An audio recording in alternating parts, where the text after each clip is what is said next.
విద్యుత్పై శ్వేతపత్రం రాష్ట్ర ప్రభుత్వం నుంచి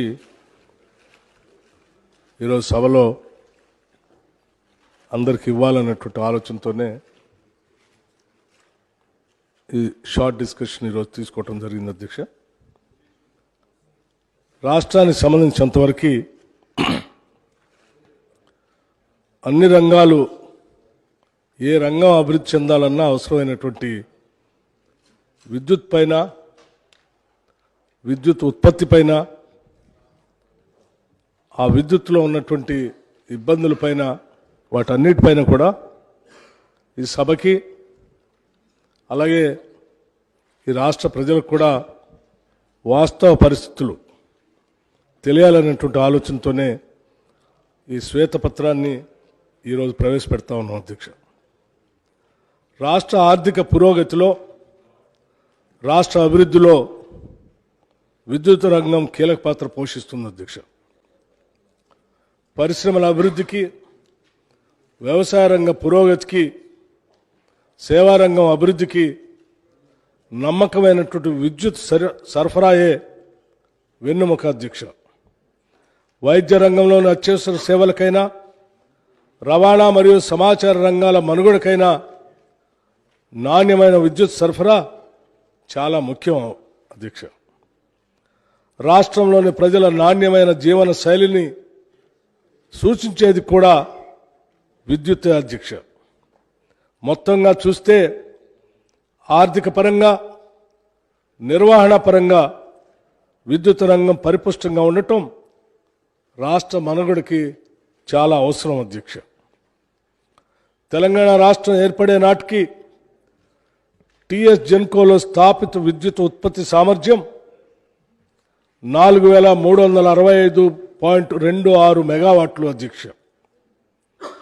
రాష్ట్రం ఏర్పాటు కన్నా చాలా ముందుగానే ఆనాటి నాయకులు ముందు చూపుతో తెలంగాణలో 2960 మెగావాట్ల విద్యుత్ ఉత్పత్తి కేంద్రాలకు అవసరమైన ప్రణాళికలు, పనులు అప్పటి నాయకత్వం ఆలోచన చేసి ఏర్పాటు చేసి ప్రారంభించింది కూడా అధ్యక్ష. రాష్ట్రం ఏర్పడిన తర్వాత ఉత్పత్తి ప్రారంభించిన ఈ కొత్త విద్యుత్ ఉత్పత్తి కేంద్రాలే తర్వాత కాలంలో తెలంగాణలో నాణ్యమైన విద్యుత్తును అందించడంలో కీలక పాత్ర పోషించాయి.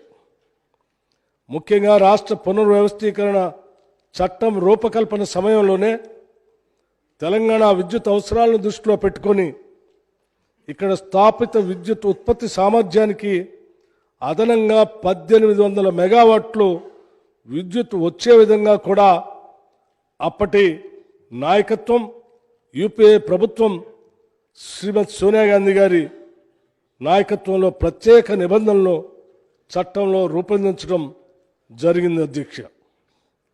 రాష్ట్రం ఏర్పడిన తర్వాత గత ప్రభుత్వం మొదలుపెట్టి పూర్తి చేసింది కేవలం 1080 మెగావాట్ల భద్రాద్రి థర్మల్ ప్రాజెక్టు మాత్రమే.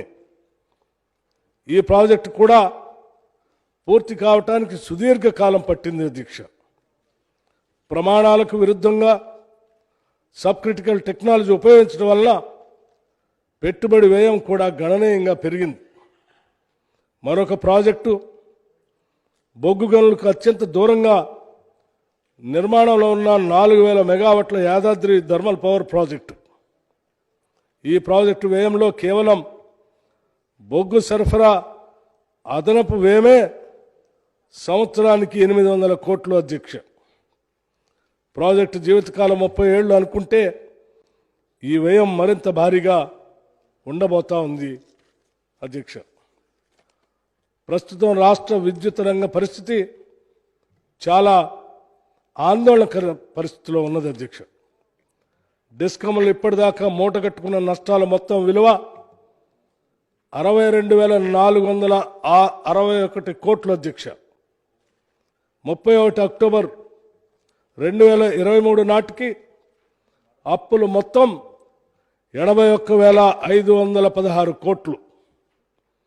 ఈ అప్పుల మొత్తంలో 30,406 కోట్లు కరెంటు సరఫరా చేసిన జనరేటర్లకి బకాయిలు చెల్లించడం కోసం తీసుకున్న రోజువారీ నిర్వహణ మూలధనం అధ్యక్ష, మూలధన రుణం.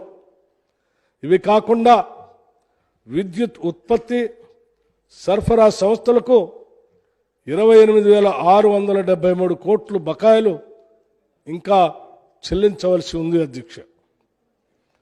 విద్యుత్ కొనుగోళ్లలో డిస్కమ్లు ఇన్ని ఇబ్బందులు ఎదుర్కోవటానికి ముఖ్య కారణం రాష్ట్ర ప్రభుత్వంలోని వివిధ శాఖలు ఏళ్లుగా చెల్లించని 28,842 కోట్లు బకాయిలు అధ్యక్ష.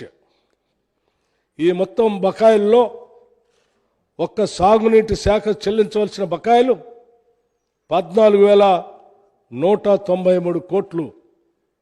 ఇవి కాకుండా విద్యుత్ కొనుగోళ్లు వాస్తవ సర్దుబాటు ఖర్చుల కింద ట్రూ అప్ కింద గత ప్రభుత్వం డిస్కామ్కి చెల్లిస్తానని మాట తప్పిన 14,928 కోట్ల భారం డిస్కామ్ల ఆర్థిక స్థితిని మరింత కుంగదీసే అధ్యక్ష. ఈ పరిస్థితుల్లో కేవలం రోజువారీ మనుగడ కోసమే డిస్కమ్లు అలవికాని అప్పులు చేయవలసిన స్థితికి చేరాయి. విద్యుత్ కొనుగోళ్లకు అవసరమైన నిధులను ఈ అప్పుల మార్గంలో సమకూర్చుకోవటం చాలా కష్టంగా కూడా ఉంది అధ్యక్ష. గత